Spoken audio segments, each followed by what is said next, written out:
తెలంగాణలో రాజకీయ ప్రకంపనలు రేపిన ఎమ్మెల్యేల కొనుగోలు కేసులో మరో కీలక పరిణామం చోటు చేసుకుంది.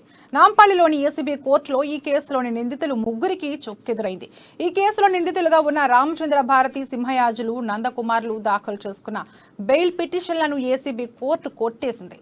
మునుగోడు ఉప ఎన్నికల ముందు చోటు చేసుకున్న ఈ కేసులో ఇప్పటికీ తెలంగాణ హైకోర్టు, సుప్రీం కోర్టులను ఆశ్రయించిన నిందితులు తమకు బెయిల్ ఇవ్వాలని అభ్యర్థించారు. అయితే సుప్రీంకోర్టు సూచనతో ట్రయల్ కోర్టు అయిన ఏసీబీ కోర్టులో వారు బెయిల్ పిటిషన్లు దాఖలు చేశారు.